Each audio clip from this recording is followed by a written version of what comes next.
Hey mes Phoenixous, ici le Phoenix. Aujourd'hui, retour sur le tome 69 de Kingdom.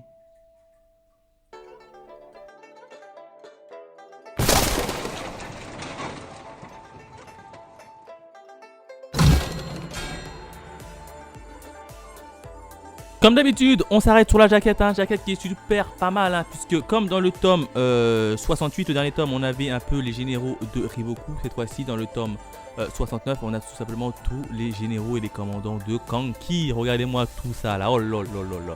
L'image est magnifique et on va prendre une dinguerie dans ce tome. Quatrième de couverture, eh ben on a seulement le petit Shin qui est un peu pensif et il va être pensif, et ça il va être pensif tout simplement. On ouvre la page, on a encore une nouvelle fois Shin, et bah dis donc, et à la fin du manga, on a un petit bonus manga et les mots de l'auteur pour nous remercier d'avoir acheté ce manga, etc., etc. Bref, voilà ce que je pourrais dire en termes de bonus, de jaquette. Maintenant, on passe directement à la partie review. Alors, qu'est-ce qui s'est passé dans le tome 69? Eh ben, 3 événements. Le premier événement, j'ai envie de l'intituler la déchéance d'un des 6 grands généraux. Et oui, comme vous l'avez vu dans le titre, on va perdre un des 6 grands généraux. Alors, comment ça s'est passé? Et bien tout simplement c'est qu'on avait Kanki qui était un peu dans la mêlée, Kanki qui se bat comme un diable avec notamment ses capitaines, Kokuo, voilà. Et puis un autre général, et même tu as le gars du clan Shuma, donc ils sont en train de se battre comme des fous, comme des lions, notamment le gars également du clan Zeno, le chef du clan Zeno, il est toujours là d'ailleurs, je pensais qu'il était mort mais il est toujours là. Ils se battent comme des diables, sauf qu'au fur et à mesure, tu as les renforts de Riboku qui les ont rejoints. Et ils se font décimer les uns après les autres. Aïe, aïe, aïe, aïe, aïe, aïe, aïe, aïe. Ils commencent à se faire décimer les uns après les autres. Pendant ce temps-là, on a Maron qui se combat un peu plus loin de Kanki. Et puis là, tu as Ojiko qui est un porteur de messages à Maron et à Shin. Alors, dans un premier temps, il va voir Maron. Il va dire j'ai un message de la part de Kanki pour toi, mais on ne sait pas ce qu'il a dit encore à Maron. Et du coup il a dit j'ai un autre message mais pour Shin. Du coup t'as Maron qui va avec Ojiko en direction de Shin. Il dit Shin, Ojiko a un message pour toi de la part de Kanki. Et puis là t'as Ojiko qui délivre son message. Il dit Shin, très clairement Kanki t'a dit de prendre tous ces hommes avec toi et de te barrer. Et puis là on comprend très clairement que Kanki il est dans une phase catastrophique et qui va pas tenir longtemps, et il demande tout simplement à Shin de récupérer tous ses hommes et de se barrer tout simplement.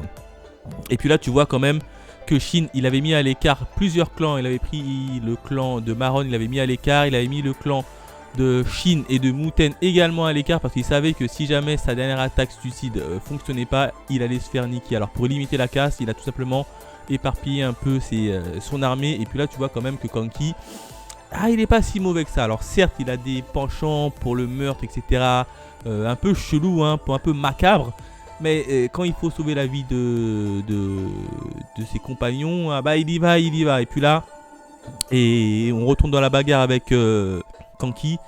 Et là il est complètement démuni parce que tu as Kokuo qui se fait poignarder par un soldat. T'as l'autre général Ringoku là, celui qui a la crête, lui aussi il est blessé.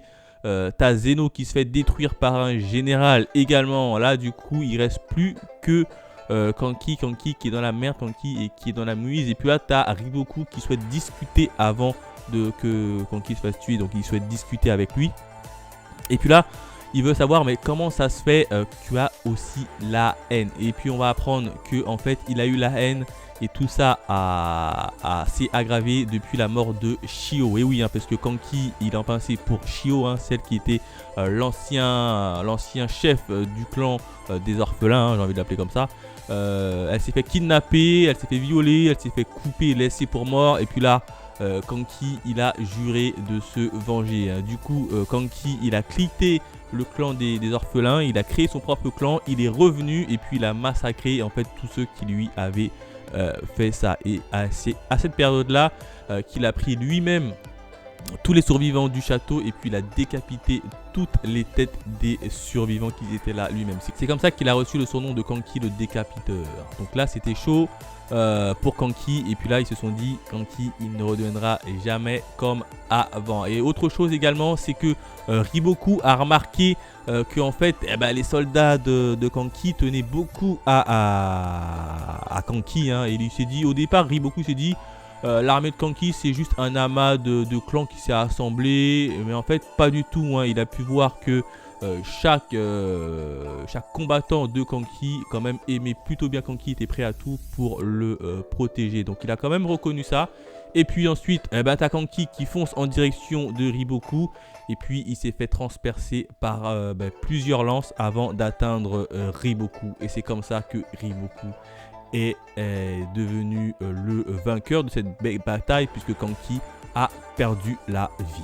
Le deuxième événement, j'ai envie de l'intituler une cuisante défaite. Ah oui, ah là là là là là là. Après la mort de Kanki, t'as Shin qui récupère ses hommes et qui décide également de se barrer là. Hein. Il a dit ok, je vais respecter le dernier ordre de Kanki, je vais prendre ses soldats et je vais me barrer. Évidemment, t'as Naki qui faisait partie initialement du clan de Kanki, qui est quand même allé rejoindre Kanki pour pouvoir se faire buter lui également auprès de son chef. Et là t'as l'unité Ishin qui arrive à se barrer de là. Alors ils arrivent littéralement près de la ville d'Atsuyo, sauf qu'il y avait un dernier barrage et ils arrivent à pénétrer dans le barrage grâce à l'aide des hommes de Uzen. Et puis dans le même temps, t'as le clan Muten qui se faisait pourchasser par le général Chunchi Shui qui également arrive. Et puis ensuite t'as quelques autres soldats un peu éparpillés de Kanki qui eux aussi arrivent à rentrer à Atsuyo. Donc là c'est une grosse défaite. En plus de ça t'as Shin qui en veut terriblement à Uzen puisqu'il a dit mec, on est parti à la guerre et tu nous as littéralement abandonné, tu nous as pas envoyé ne serait-ce qu'un soldat pour venir nous aider. Donc là Shin il est évidemment très en colère. À la suite de ça il va lui accorder un repos, enfin l'état-major va accorder un repos à l'unité Ishin hein. Ils vont dire bon ok, rentre à la capitale, t'as le droit à un repos bien mérité. Et du coup t'as Shin qui rentre au bercail, qui est un peu déçu hein. Et après là on va savoir que va devenir les différents soldats. Les soldats de Kanki qui sont encore vivants, notamment Maron et Ojiko, eux ils vont simplement devenir des mercenaires. Ils se sont dit bon, on n'a plus réellement d'armée, je ne vais pas prendre le commandant, la suite du commandant du général Kanki. On va devenir tout simplement des mercenaires. Et donc voilà un peu comment ils se séparent. Et ensuite de ça, on va en apprendre un peu plus également sur Kanki hein, notamment, qui a sorti Kanki des bois. Et c'est tout simplement Mugu, hein, Mugu, le grand-père de Muten. En fait, le grand-père de Muten, si vous préférez, il a subi pas mal de défaites. Et pour punir le grand-père de Muten, qui était déjà général, il lui a dit bon, tu vas chasser quelques petits bandits. Et puis il va tomber sur la troupe de Kanki qui va se faire arrêter hein, il va se faire choper par la troupe de Kanki.